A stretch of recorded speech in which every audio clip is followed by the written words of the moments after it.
What's going on, everybody? I put up the wrong everyone. thing, but whatever, it's fine. What's up, everybody? We are live. It is a Scene Snobs review episode. You know what that means. I'll be pitching Casey on a movie. Very excited.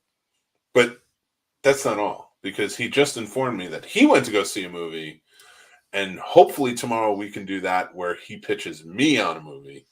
I'm very excited for that. But tonight little reversal, going to switch it up, change it up, changing the game, so to speak. I absolutely adore the idea, and I cannot wait. Usually so basically how this works is I usually get to see movies a lot quicker than Casey gets to see them because the man is a busy man. But I need to see them a little bit early just to be able to review them. But now I want to do it with Casey. So here's how it works. I am going to tell him what the movie's about. Then I'm going to give him my review. Then I'm going to rate it. And then he gets to ask me any questions that he wants. Now, this may be a spoilerish review, so bear that in mind if you haven't seen the movie already. But we are reviewing The Unbearable Weight of Massive Talent, the new Nick Cage film we're both excited for because we're huge Nick Cage fans. Super excited, man. I mean, Nick Cage, and then we've also got, oh my gosh, I'm already Pedro Pascal, man. Oh, yeah. He looks like he just crushes it. I'm always excited to see him. He's one of my favorite actors. So I'm super stoked for this movie, but I'm more excited to see if you convince me to actually go to the theater to spend money and see it. I know. I knew that was going to be a big thing, and I think you'll like what I have to say. Okay. All right. Well, we shall see.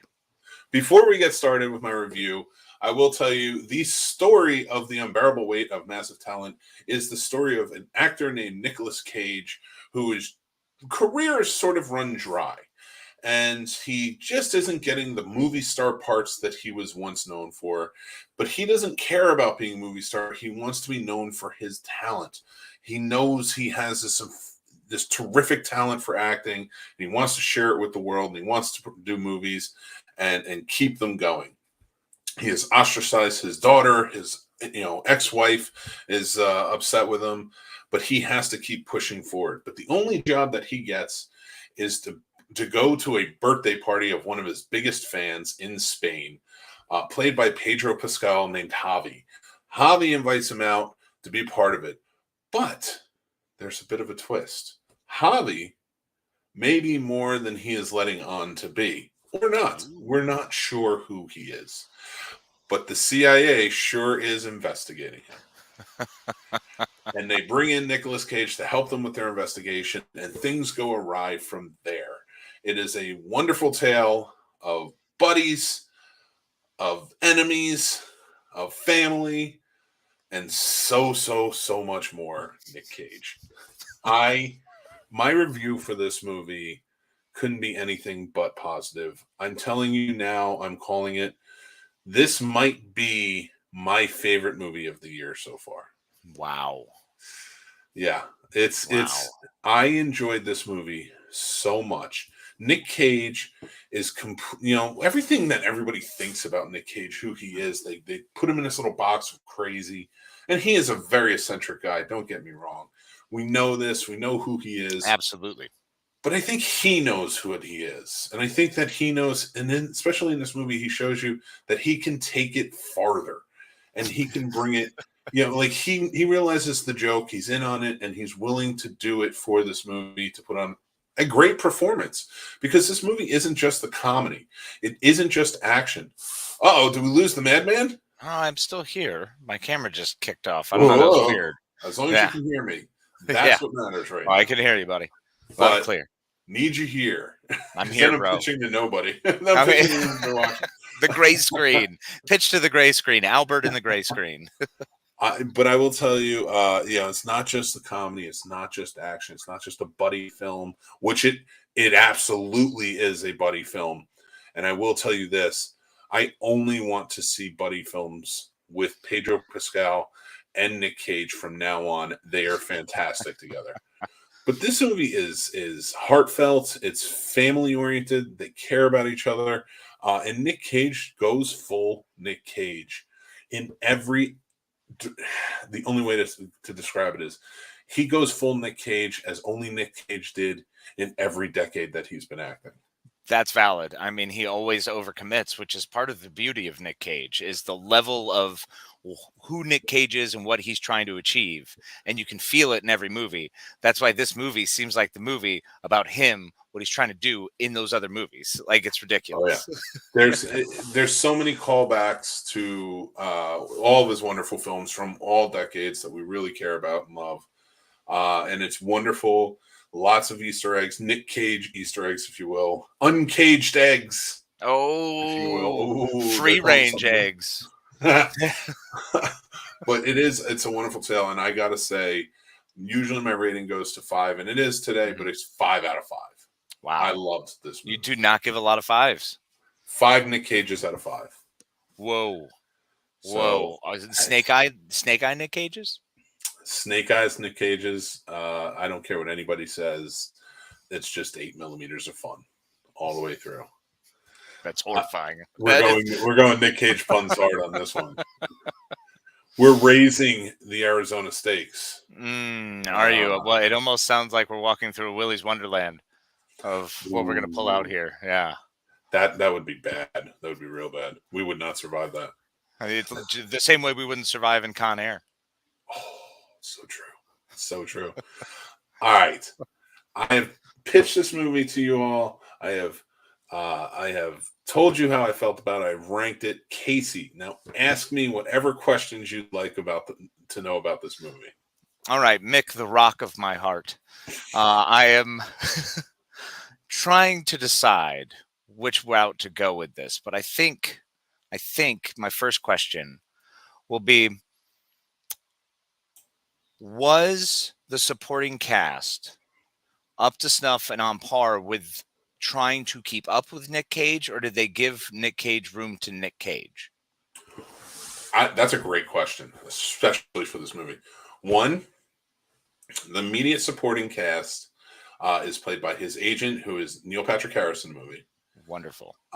Is played by his wife and his daughter.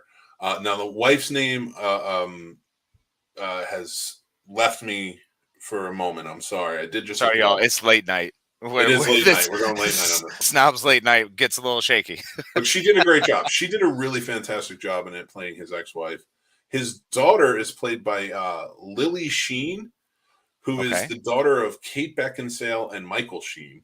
Get out of here. Yeah. That's awesome. Yeah. She did a fantastic job. So they all did a really good job around Nick Cage. But it was real. Oh, and I cannot forget Tiffany Haddish and Ian Burkholz. They were fantastic in the movie as a CIA agent, especially Tiffany Haddish. I really enjoyed their performance. Did they hold up to Nick Cage? I mean, does anybody? The answer to that question is yes, because Pedro Pascal did. Pedro Pascal played such a great fanboy of Nicolas Cage. It was truly epic to watch. Awesome. So that right there, the entire cast was great. That right there wins it over for you. I'm telling you. Okay. All right. That is huge. I think that's important. Especially when anyone is going up against Nick Cage, you have to think Gary Sinise Snake Eyes. You know, you got to be at that level. Well, so. I would say everybody stayed on par, but the only one that surpassed Nick Cage in this movie was Nicky Cage, played by Nick Cage. Ooh. And when you guys go to see it, you'll know the difference between Nick Cage and Nicky Cage. I hope there are gold necklaces involved. Oh my God, the golden! It's so weird you bring that up. The gold jewelry in this movie was Nick Cage is just smart. He's just smart. He made fun of his taxes. He made fun of his spending. He made fun of everything. And still didn't make fun of it. Like he's so proud of what he's done in his career. But I would be too. He's done great stuff, man. He's had decades where he was a king. And then he went weird, but I would too if I was that popular with that much money. But think about it. So think about who he was, and just a quick history on anybody watching of Nick Cage. In the 80s, he was exactly what we needed him to be in the 80s. The quirky guy, the quirky male lead that just didn't fit, but worked.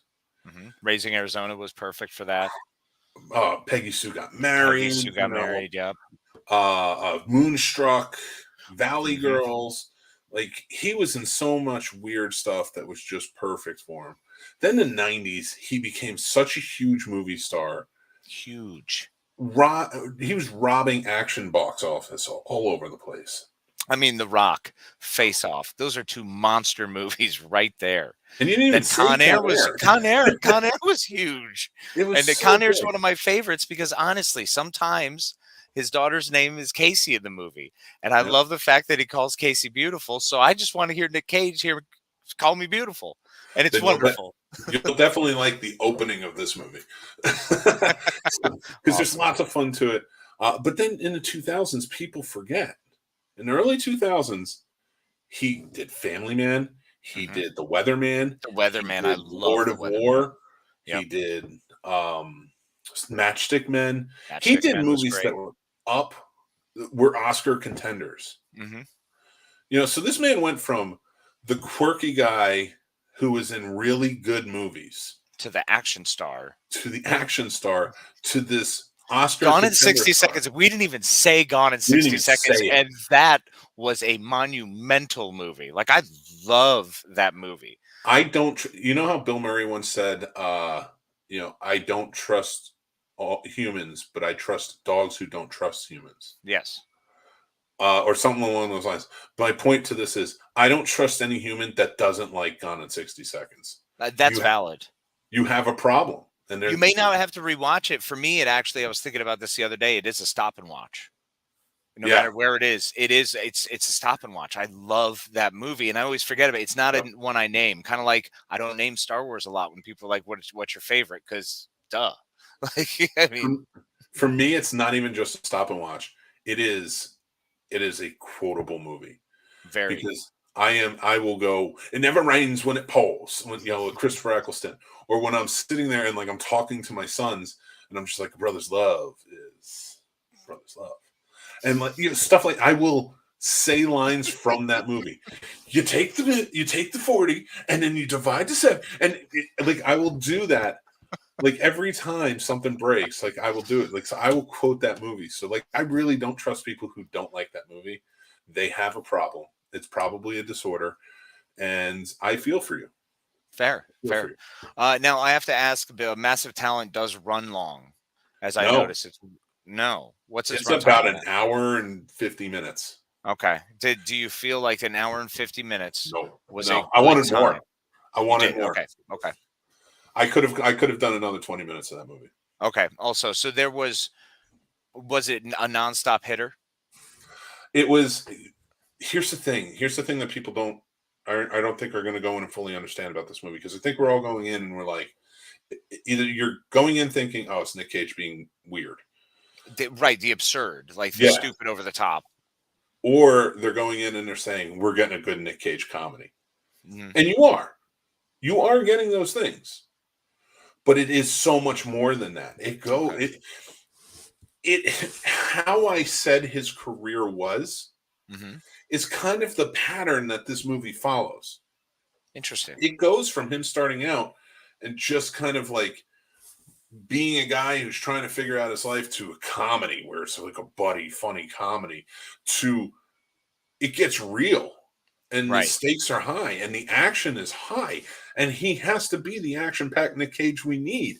And then it goes back to like him being the actor and the heartfelt family. It touches down on all of these things that Nick Cage has been throughout it's the culmination of his career.